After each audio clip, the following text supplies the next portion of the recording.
Welcome to a new video and an unboxing and first look at the Sony Xperia 10 Mark IV. And as you can see here, just like the 1 Mark IV, this is a pretty small box, so not much inside. But let's take a look at the device and let's get started.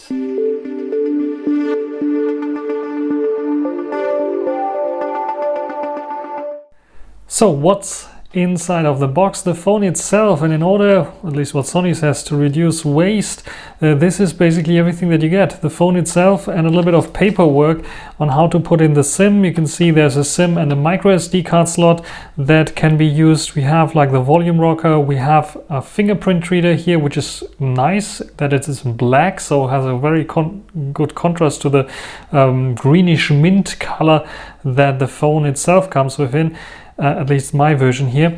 Then of course we have the 3.5mm headphone jack, we have a microphone on top, we have USB Type-C, I think it's 3.1 here, as well as on the side we have the slot for micro SD cards. Then we have a triple lens setup. We have two 8-megapixel sensors and one 12-megapixel sensor. On the back and on the front we have a typical 8-megapixel Sony shooter. So I think we should start up with some camera samples, and then I'll give you and show you a little bit more about the software of this device and how it can be used.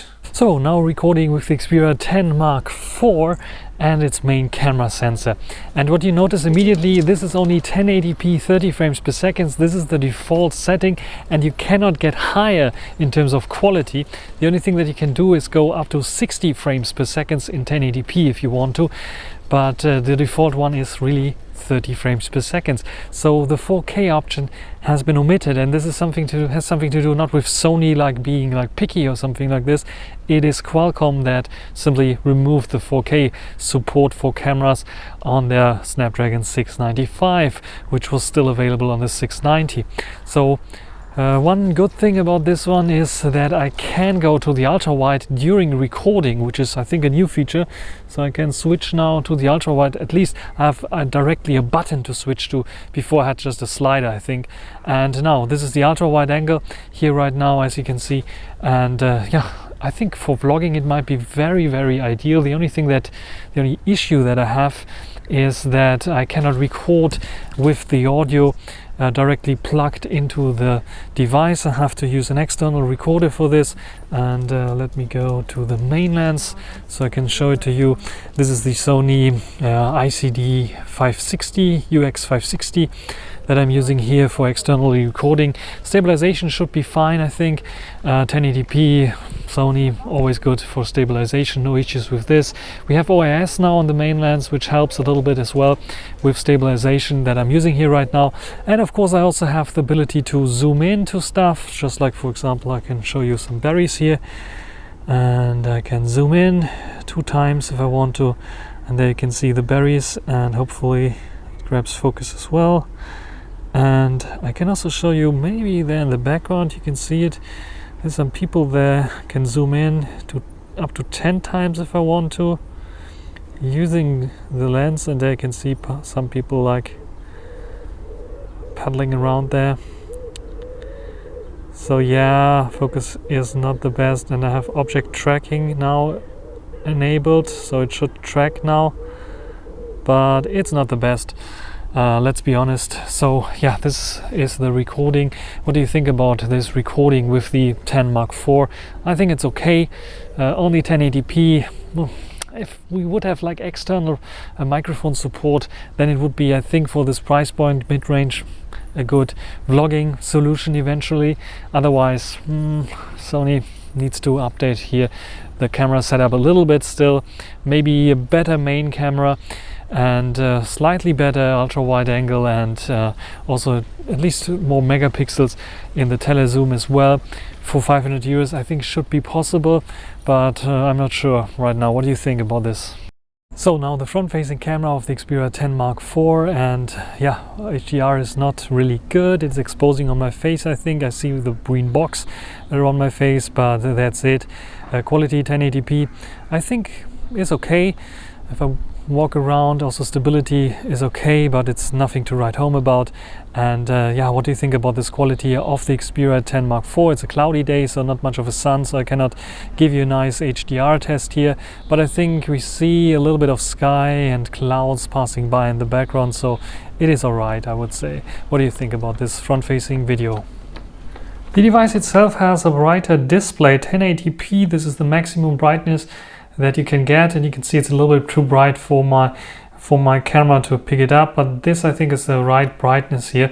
Comes with Android 12 pre-installed. It's not the famous good UI that I really want to have, but yeah, this is what we have here, and this is what we have to live with. Android 12, and the security update is from April 2020. Still, we have July already, so it's a little bit late here.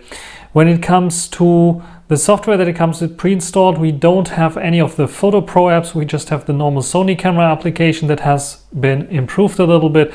As you can see here, the icons look a little bit different, but also when I take a video now, the icons for zooming in don't disappear, but they're there directly, and I can switch directly between lenses if I want to, and you can see the 2x lens. Even though I'm so close here, it still can focus pretty nicely, which is pretty interesting. The sensors in terms of size did not change. There has been an improvement with the main sensor that has now OIS. But that's it. I showed you the camera samples already. From the device itself, the Snapdragon 695 is doing its good performance, even though it is only 60 Hz, and you can see some stutters here and there. So especially if you left it for sleep a little bit longer, then it can stutter and produce some stutters here and there. But in general, the performance is good. So it's not like the 120 Hz typical device. You saw a little bit of lag here, but still it is running everything, everyday jobs and tasks pretty good. The 6 GB of RAM are doing also a good job. I think for a mid-range device it's okay.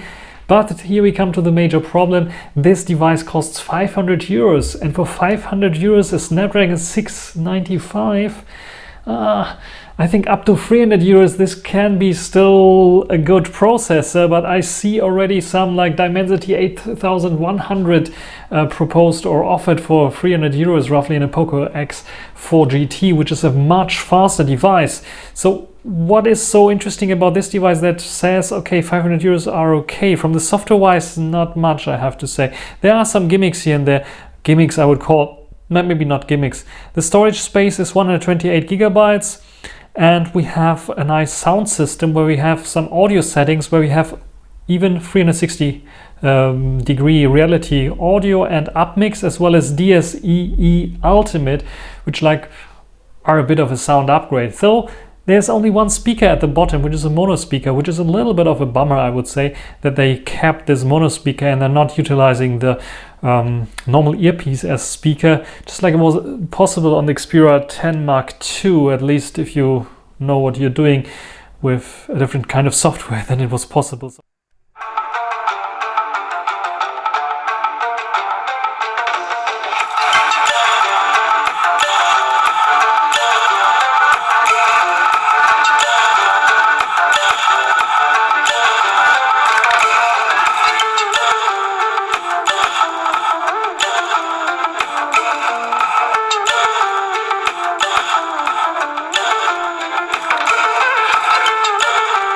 Not sure why Sony is doing this here, but at least it kept the nice headphone jack and you can listen to music there. Didn't notice any difference to the predecessor here, I have to say. In terms of speed, however, it is a bit speedier than the predecessor, and especially in terms of camera when it comes to taking photos. So if I want to take a snap here, you can see that it is basically instantly taking the snap. With focus, we had this like focus lag or shutter lag previously in those devices, and now it is almost gone. And especially in darker conditions, there was always like this kind of shutter lag, but here you can see nice and sharp everything, and the shutter lag is almost gone.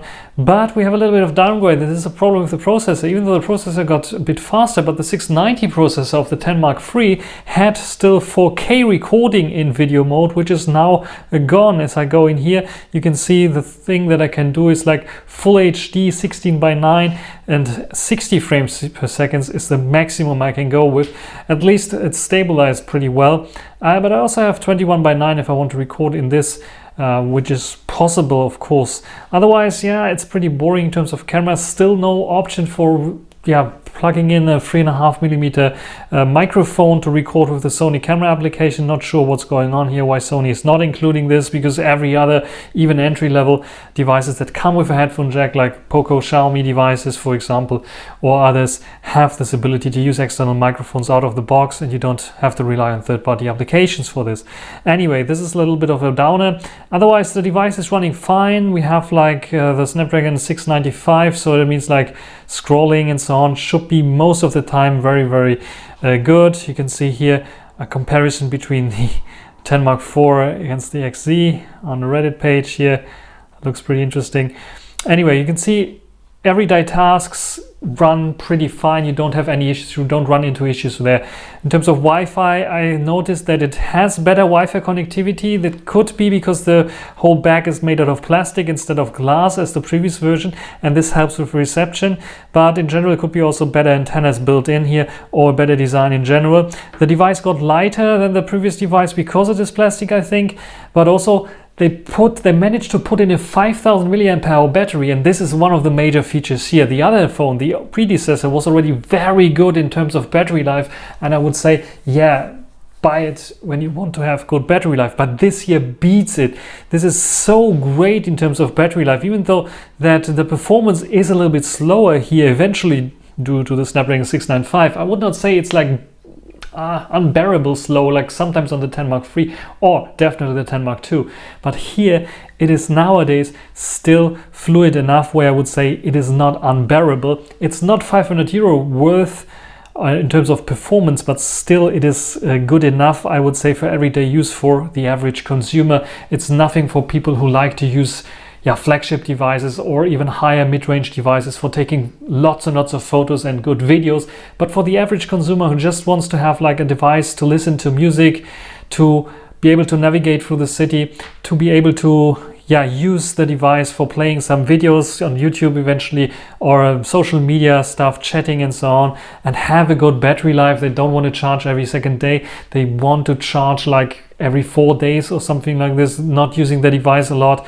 This is practically the device for them, because when I go into the battery settings, you will see that I have like 1 day and 5 hours left, and I'm at 34% battery life. Granted, I don't have like a SIM card injected here right now, or inserted here right now, but still, it is very good.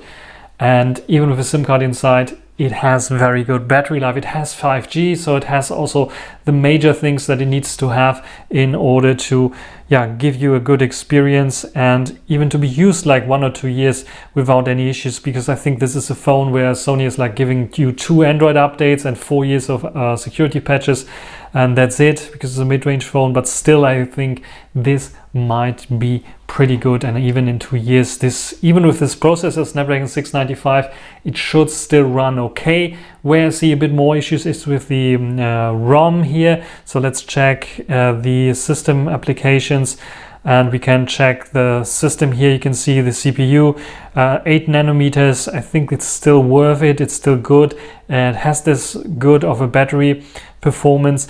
And when we get to the RAM installed, 6 GB of RAM, this is, I think, where I see most of the issues that can arise in the future eventually. For the normal user right now, it's not an issue.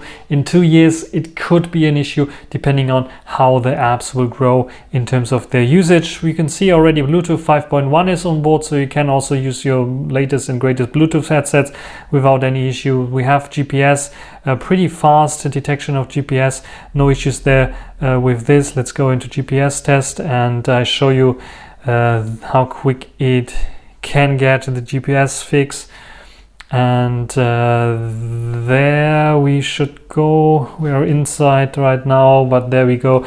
pretty fast in getting the 3D fix as well, and it can go up to down to 3 meters, I think. Now as I'm indoors, it takes a little bit of a while, but if you're outdoors, it's just immediately there. No issues with this. So GPS is running fine. When it comes to call quality and everything else, also running fine. No issues there with this, as it's a pretty lightweight device, and yeah, feels a little bit plasticky definitely, but not like too hollow or something like this. So it's a solid one, so it's not like moving when I like squeeze it a little bit, or doing some noises when I squeeze it a little bit here and there. So no issues with this, and it's pretty, as you can see here, one-hand usage is possible. So I can go here, get my volume up and down with one hand, lock and unlock the device, and have everything available that I need to have available here at my fingertips, so I can do everything that I want to. And yeah, this is pretty fine in terms of usability as well. What do you think about the Sony Xperia 10 Mark IV? That's my first impression here of the 10 Mark IV, and I have to say I like it. I like the form factor already in the past, and I think this is a good continuation. And I think also that with the update in terms of camera that now has OIS, and the software that got a little bit tweaked and updated in the processor, and the speed of the device itself, and the battery performance, I could really recommend it as a mid-range device. Maybe if the price is getting a bit lower, so I would say, like, if you get it for 300 euros, it's good enough. If you have to buy it for 500 euros, I would say that's a bit too expensive. Maybe you can get a little bit better ones, but it has like the unique ability to have like a telephoto camera and an ultra wide angle that are pretty okay for this price range, and a good main sensor. So all 3 sensors that you probably need, just like on a flagship, but a little bit lower spec here. So it's not like the typical 500 euro device where you have one main good sensor and the rest is like garbage. Maybe the ultra wide angle is still okay, and then you have like 2 megapixel something macro or depth sensor. No, this one has really the full setup here, which is cool. So you do get it, and you get the headphone jack, you get a nice display, you have OLED here, but yeah, 60 Hertz, yeah. Maybe Sony should update it one day to 90 Hertz at least, to get a little bit more fluid, and maybe next time Snapdragon 7 Gen 1 or something like this, so a higher processor, even if the device now then stays at 500 euros. Otherwise, Sony, you have to really go down with the prices a bit, because this device is maybe worth 350 euros. MSRP, and then later it will go down for 300. Then it would be a nice device. Otherwise, 500 euros a bit much, and you really have to like Sony if you want to have this for 500 euros. Otherwise, just wait until the prices get a bit lower. That's my first impression of the Sony Xperia 10 Mark IV. A good solid device, but not really worth 500 euros, I would say. What do you think? Write it down in the comment section.